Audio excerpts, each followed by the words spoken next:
This has not been the most fun last 2 weeks as SoFi investors, as we've received two major hits to our business. First with the crypto update that I told you guys about in my last video, and now the student loan forgiveness is actually being extended another emergency 6 months with an additional 60 days for payments to resume, so 8 months in total. Now the reason I say emergency is because that's what it started out as being, right? Trump actually started this back in March of 2020 whenever the pandemic had first started. It didn't make any sense for borrowers to have to try to pay back these payments as unemployment rates were skyrocketing because layoffs were happening because they were literally not allowed to go and work. So the entire student loan business has been paused for a total of over 2.5 years now. During that time, the pandemic has completely shifted, and you can see this best in the unemployment numbers, where unemployment has now corrected itself all the way back to under 4% in the United States. What should have been a pause for a single 3-month period has extended itself a total of 8 separate times. But it's really about why this is being extended again for why I'm making this video. And now,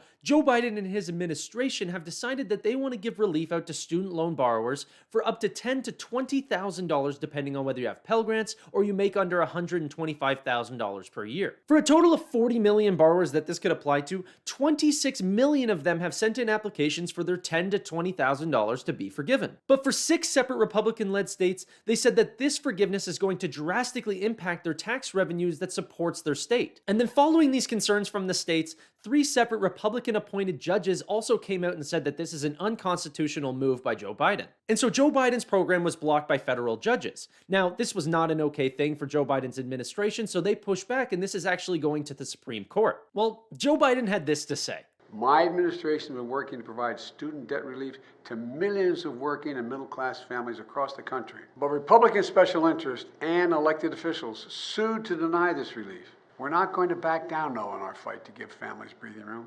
That's why the Department of Justice is asking the Supreme Court of the United States to rule on the case.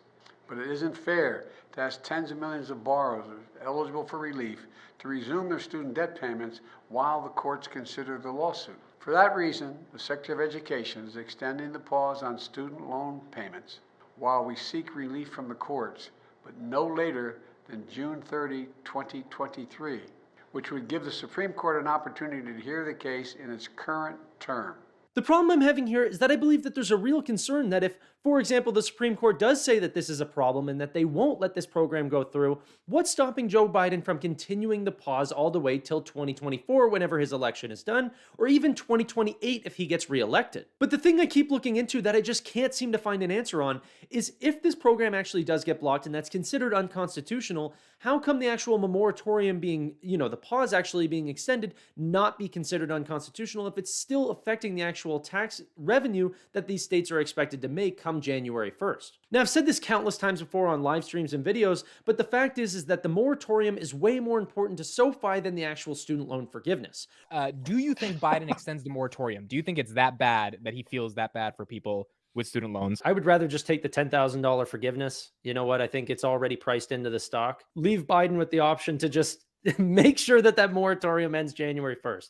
Because if that gets pushed, that's going to hurt us way more than the little $10,000 forgiveness per person on mostly people that are not even our customer base. Remember that the forgiveness is actually for people that make under $125,000 per year.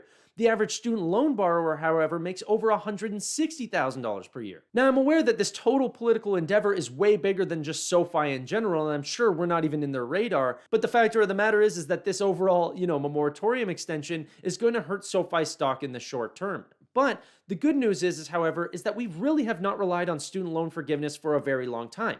Since March of 2020. Ever since then, our originations have been skyrocketing down and our personal loans have covered the gap. We have seen massive growth in other areas which are keeping our guidance at all-time highs, our revenue at all-time highs, and also allowing us to continue to keep our EBITDA margins above 30%. See, luckily, SoFi didn't actually put out guidance for 2023 yet because then that would probably have included SoFi loans, unlike Q4 for 2022, where student loans have not been included at all. So next quarter should not be affected by this moratorium. But now, whenever we do see Q4, the full year 2023 guidance will probably not include student loans, and therefore, there's only up for us going forward. The possible guidance that we could have seen if student loans were put in would have only been speculation. And I mean, if I'm really grasping for straws, if we're looking at this like a glass half full situation, This moratorium extension is not like the others. Before, we didn't know what the forgiveness was going to be, so people didn't know how much they could actually refinance. But now they do know that it's going to be $10,000 and it's going to be for people that make more than $125,000 per year.